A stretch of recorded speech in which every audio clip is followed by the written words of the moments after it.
Hello everyone, good evening. Welcome to Guidely. How are you all doing?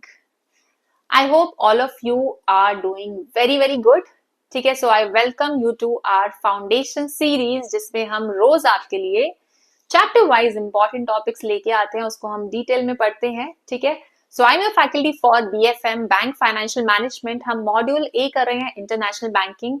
Chapter third हम कर रहे हैं जिसका हमने कल पार्ट 1 किया था, आज हम कर रहे हैं पार्ट 2. तो क्या हम इसमें पढ़ रहे हैं? Types of NRI accounts. ठीक है, हमारे जो NRI हैं उनको किस किस तरीके की हम अकाउंट फैसिलिटीज देते हैं. ठीक है, so we have covered part 1 already in our previous class जिसमें हमने NRE, NRO and FCNR account पढ़ लिया था. आज की क्लास में हम क्या देखने वाले हैं? दो और टाइप की अकाउंट फैसिलिटीज होती हैं जो हम अपने NRIs को देते हैं. सो हम उनको पढ़ेंगे, साथ ही साथ हम कुछ केस स्टडीज और MCQs भी डिस्कस करने वाले हैं. Let's start with the class.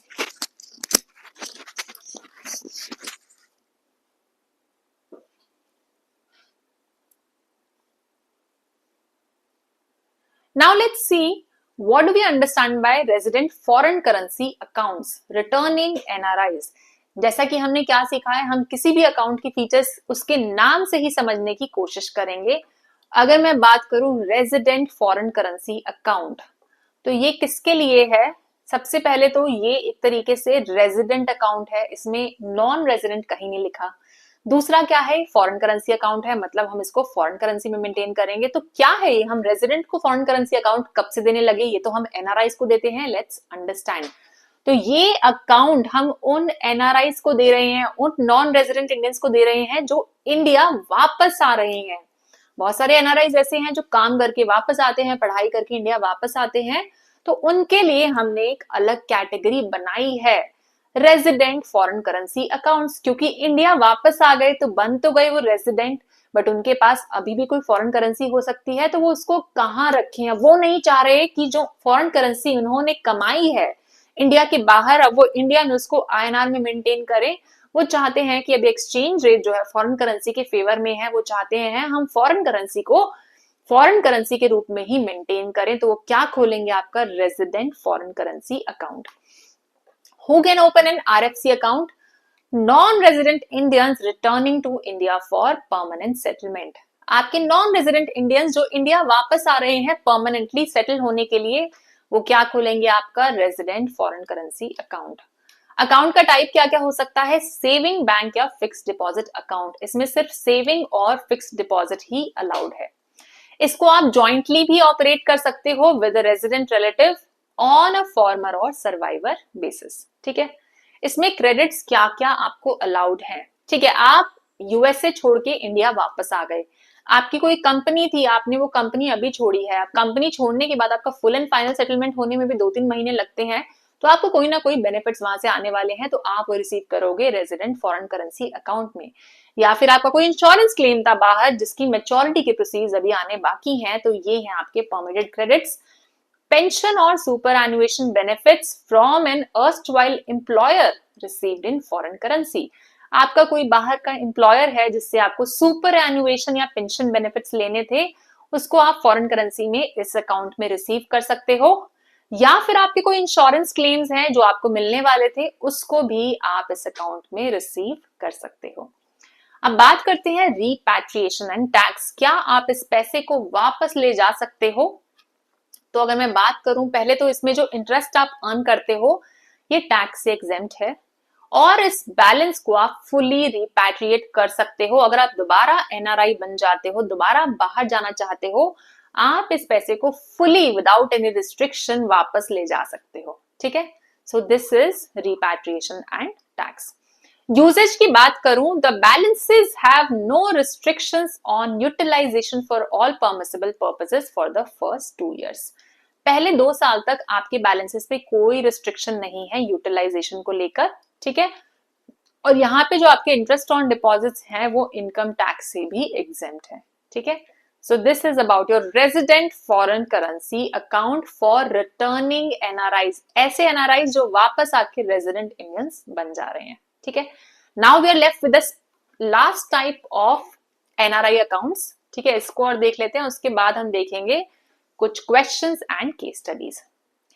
Special non resident rupee account, ये क्या है? स्पेशल नॉन रेजिडेंट रुपी अकाउंट, नाम बता रहा है नॉन रेजिडेंट का अकाउंट है, रुपी अकाउंट है, रुपी में मेंटेन करते हैं।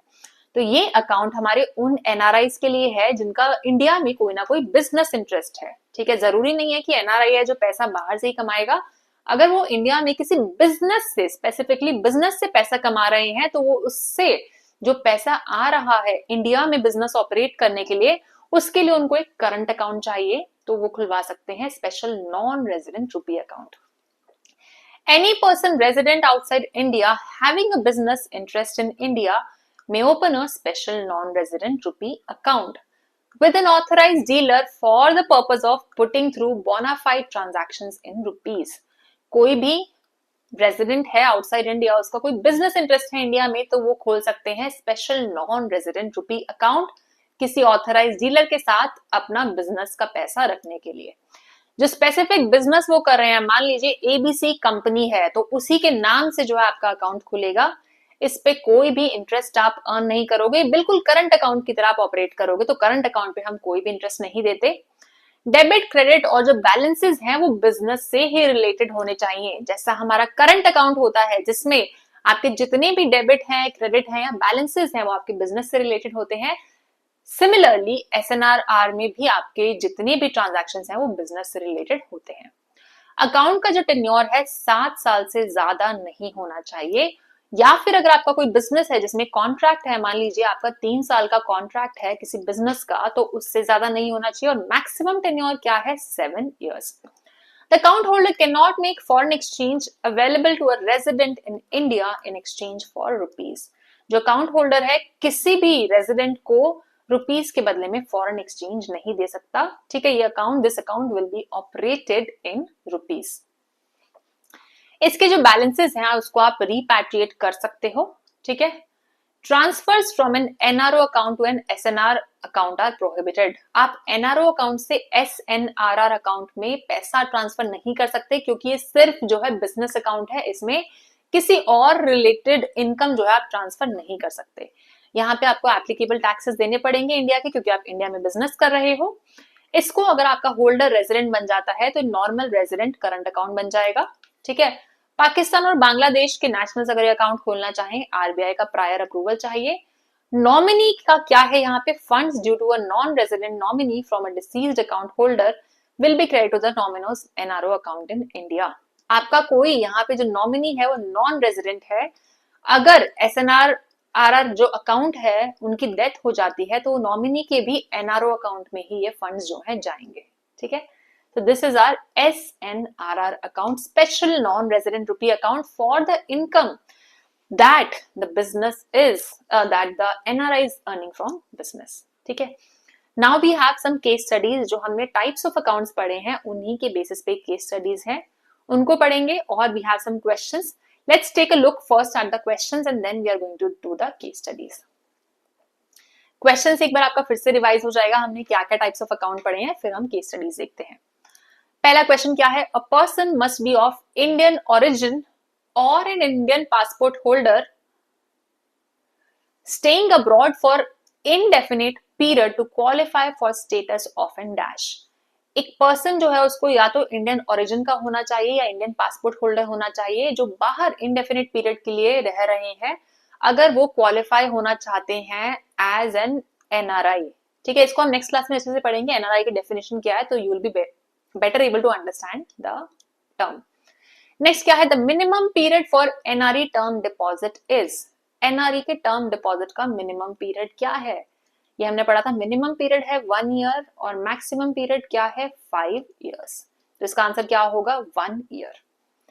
NRE savings account is a dash account। NRE savings account is a dash account।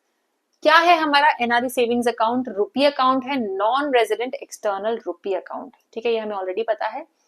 FCNR bank accounts are necessarily dash deposit accounts maintained in designated foreign currencies. FCNR accounts क्या वो saving account हो सकते हैं, current account हो सकते हैं, term deposit हो सकते हैं? तो हमने पढ़ा है एफसीएनआर अकाउंट सिर्फ और सिर्फ टर्म डिपॉजिट्स जो हैं हो सकते हैं। Next we have is interest earned on bonds invested before getting NRI status can be credited to. NRI बनने से पहले आपने जो बॉन्ड्स पे इंटरेस्ट अर्न किया है उसको आप किस में डाल सकते हो, कौन से अकाउंट में डाल सकते हो? हम इसको डाल सकते हैं NRO अकाउंट में, जिसमें आपकी कोई भी और इनकम है इंडिया में, ठीक है, किसी NRI की इंडिया से कोई इनकम है तो वो हम NRO अकाउंट में डाल सकते हैं. An amount up to USD dash can be repatriated every year out of balances held in NRO account for permissible transaction. हमने पढ़ा था कि जो हमारा NRO अकाउंट है उसमें कितना पैसा आप रिपैट्रिएट कर सकते हो हर साल. कितना था? USD 1 million every year. Next we have is maximum period for FCNR deposits is dash years. हमारे FCNR डिपॉजिट्स का मैक्सिमम पीरियड क्या है? मैक्सिमम पीरियड क्या है हमारा? मिनिमम टर्म डिपॉजिट का पीरियड है 1 ईयर और मैक्सिमम क्या है? 5 years. In FCNR deposits the depositor does not bear dash risk. FCNR deposit की बात करूं तो डिपॉजिटर को कौन सा रिस्क बेयर नहीं करना पड़ता. जो हमारा foreign currency non resident bank account है उसमें हमारा जो पैसा है वो कौन सी करेंसी में जो है आता है? फॉरेन करेंसी में आता है. सिंस ये पैसा फॉरेन करेंसी में है तो आपको एक्सचेंज रेट रिस्क जो है यहाँ पे बेयर नहीं करना पड़ता है. ठीक है, सो इसके आंसर्स मैंने आगे वाली स्लाइड में दे दिए हैं. You can have a look. Now let's see our case study. Case study क्या कह रही है हमारी? Whether the following transactions pertaining to X who has gone abroad in January 2016 and now in India on a temporary visit permissible and if yes to which account. Mister x हैं जो जनवरी 2016 में बाहर गए थे, अब इंडिया आए हुए हैं एक टेम्परेरी विजिट पे. ठीक है, इन ट्रांजैक्शंस उन्होंने कुछ की हैं. अब हमें बताना है इन ट्रांजैक्शंस का हम क्या कर सकते हैं. सबसे पहले है प्रॉपर्टी. उन्होंने कोई 2017 में अपने डिसीज्ड पेरेंट से इनहेरिट की थी, अब उसका सेल हो गया है और उससे पैसे कितने मिले हैं? 45 लाख. तो हमें बताना है हम कौन से अकाउंट में रख सकते हैं. उसके बाद क्या है? उन्होंने कोई रेंट रिसीव किया है टेनेंट से जो इंडिया में है, हर महीने उनको आता है 0.75 लाख. फिर क्या है? उन्होंने कोई 2015 में एफडीज खोली थी 4 लाख की, वो अब मैच्योर हो गई, उसका पैसा कहाँ जाएगा? PF due settled by the erstwhile employer. उनके इंडिया में जो पहले वाले एम्प्लॉयर थे अब उन्होंने पीएफ का पैसा वापस भेज दिया है और कितना आया है? 28 लाख. उसके अलावा क्या है? 1.5 लाख का जो लोन उन्होंने लिया है अपने किसी क्लोज रिलेटिव से, उन्होंने अब कैश में पे कर दिया. तो अब ये सारी ट्रांजैक्शंस के लिए हम उनके कौन सा अकाउंट खोलेंगे? NRE, NRO, FCNR. एफसीएनआर तो नहीं खोलेंगे क्योंकि इसमें सारी ट्रांजैक्शंस हमारी आईएनआर में है, तो एनआरई खोलेंगे या एनआरओ खोलेंगे? क्योंकि हम यहाँ पे जितनी भी मैक्सिमम चीजों की बात कर रहे हैं वो ऐसी इनकम है जो आपने इंडिया में कमाई है. इंडिया में कमाई है तो हम क्या खोलेंगे? नॉन रेजिडेंट ऑर्डिनरी रूपी अकाउंट. Let's see. जो हमारी पहली ट्रांजैक्शन है, ट्रांजैक्शन परमिसिबल है. आपने जो है प्रॉपर्टी इनहेरिट की थी 2017 में, ठीक है, डिसीज्ड पेरेंट से. अब आपने 45 लाख की जो है बेच दी है, तो आपकी प्रॉपर्टी का पैसा कहाँ जाएगा? एनआरओ अकाउंट में जाएगा. और अगर आप चाहें तो USD 1 मिलियन पर फाइनेंशियल ईयर तक इसको रिपैट्रिएट कर सकते हैं. ठीक है. नेक्स्ट है आपको मंथली जो है रेंट रिसीव होता है इंडिया के किसी प्रॉपर्टी से, ये ट्रांजैक्शन भी परमिसिबल है. जो रेंट है कहाँ जाएगा? आपके एनआरओ अकाउंट में ही जाएगा. नेक्स्ट है आप जब रेजिडेंट थे तब आपने कोई एफडीज खोली थी, वो अब मैच्योर हो गई, तो आपकी अब वो कहाँ जाएंगी? एनआरओ अकाउंट में जाएंगी. ठीक है, इंडिया में जो आपने पैसा कमाया है वो कहाँ जाएगा? एनआरओ अकाउंट में. फिर आपका क्या है? जब आप इंडिया में एम्प्लॉयड थे, आपके एम्प्लॉयर ने पीएफ का कुछ पैसा आपको वापस दिया है, वो भी कहाँ जाएगा? एनआरओ अकाउंट में जाएगा. जब आप रेजिडेंट थे तब की आपकी पेमेंट है.